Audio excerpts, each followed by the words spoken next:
Hello सेवा नमस्ते सम्पूर्ण साथीहरूलाई फेरि पनि मेरो अर्को मिनी भ्लगमा स्वागत छ। अनि हजुरहरू सबैजना सन्चै हुनुहुन्छ होला। म पनि एकदम सन्चै छु साथीहरू। अनि हजुरहरू चाहिँ कहाँबाट कसले मेरो भिडियो हेर्दै हुनुहुन्छ कमेन्ट गर्नु। म चाहिँ तेह्रथुमबाट पुष्पा राई। अनि मैले चाहिँ सुरुबाटै किमु देखाइरहेको छु। किन किमु देखाइरहेको छ भनेर सोचिराख्नु भएको होला तपाईँहरूले चाहिँ है। म चाहिँ बारीमा आएको थिएँ नि त साथीहरू। अनि हाम्रोतिर चाहिँ एकदमै किमु फल्ने बेला हो अहिले। फलेर पाकी पनि सकेको रहेछ हाम्रो चाहिँ बारीमा। म चाहिँ बारी पनि आउनु भ्याएको थिइनँ भनेर देखेकै थिएँ। अनि आज चाहिँ काम परेर म बारीमा आएको। कति धेरै किमु फलिरहेको रहेछ। अनि म चाहिँ टिपेर खानु पर्यो अनि साथीहरूलाई पनि सेयर गर्नु पर्यो भनेर म चाहिँ भिडियो बनाउँदै टिप्दैछु। तर के गर्नु, सानो मान्छे भएपछि गाह्रो छ साथीहरू। माथि चाहिँ कति धेरै पाकिरहेको थियो नि त। अनि मैले चाहिँ माथिको चाहिँ टिप्नै सकिनँ। म भोजो छु नि त। अनि मुनिको चाहिँ टिपेर खाएँ। आफू चाहिँ घरको मान्छेलाई नै थाहा छैन।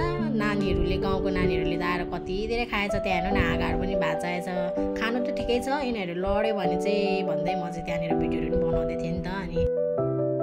अनि हजुरहरूकोतिर चाहिँ कति किमु फलेको छ होइन, त्यो भन्नु होला, कमेन्ट गर्नु होला। मैले चाहिँ किमुहरू टिपेर खाएँ अरे। अनि फेरि कामतिर लाग्नु पऱ्यो नि त होइन। म चाहिँ बारीमा त्यहाँ आलु खन्नु पर्ने थियो अलिकति। अनि आलु खन्नुतिर लागेँ साथीहरू। आलु चाहिँ त्यस्तो मजाले फलेको रहेन, तैपनि सानो सानो यसो तरकारी खानु त हुन्छ भन्दै खन्दै थिएँ। त्यति धेरै रुपियाँ पनि थिएन, अलिकति मात्र थियो नि त। मैले चाहिँ आलु नै खनेर भ्याइसकेँ साथीहरू। अब चाहिँ भने म प्याज खन्नु लाग्छु। 200 रुपियाँको बिरुवा ल्याएर रोपेको थियो।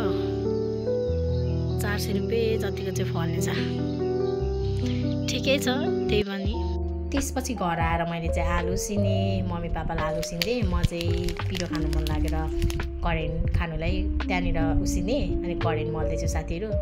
कसलाई मन पर्दैन होइन करेन्ट भन्ने चिज। मैले नि खाइदिएँ ल साथीहरू, खाएँ भन्दै खाँदैछु है त।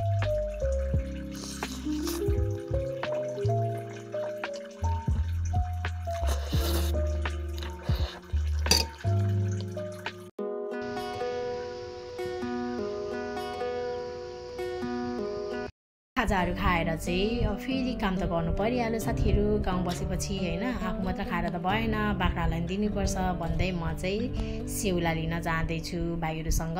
पानी पर्यो अघि चाहिँ बिस्मारी। अनि पानी रोकिएपछि चाहिँ त्यहाँनिर के भन्छ त्यो चिलाउनेको सेउलाहरू ल्याएर बाख्रालाई लगाइदिनु पर्यो भनेर सेउला लिनु गएको साथीहरू। अनि सेउलाहरू काटेर मैले चाहिँ भारीहरू पनि लाएँ।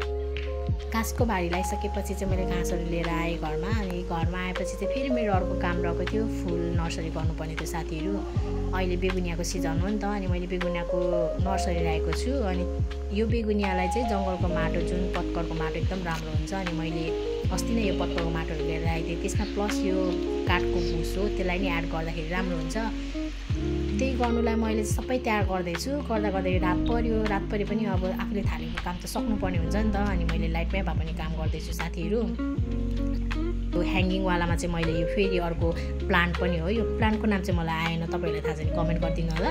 त्यो प्लान्ट पनि रोप्नु भनेर मैले ह्याङ्गिङवालामा प्लान्ट पनि सारेँ। अनि बेगुनियाको बिरुवाहरू नि सबै सारेँ।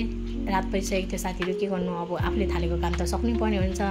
अनि मलाई चाहिँ फुल भनेपछि एकदमै मनपर्छ कि साथीहरू। फुल घरमा छ भने त्यो घर एकदम उज्यालो। फुल त आफैमा उज्यालो हुन्छ, प्लस घरमा भयो भने त्यो घरै उज्यालो हुन्छ नि त। बेलुका चाहिँ मैले फुल रोप्दै रात परिसकेको थियो साथीहरू। सो मैले चाहिँ बिहान उठेर यो ह्याङ्गिङवाला गमलाहरूलाई चाहिँ यसरी राखिदिइसकेको छु। अनि फाइनली हाम्रो घरको लुक्स चाहिँ यस्तो देखिएको छ साथीहरू। भन्दै मेरो भिडियो चाहिँ आजको चाहिँ यहीँ इन्ड गर्न चाहन्छु। अनि हजुरहरूलाई मेरो आजको भिडियो के कस्तो लाग्यो, मन पऱ्यो भने चाहिँ लाइक, कमेन्ट, सेयर अनि मेरो च्यानललाई सब्सक्राइब गरेर सपोर्ट गरिदिनु होला भन्दै आजलाई चाहिँ बाई बाई। फेरि अर्को भिडियोमा भेट्नेछौँ।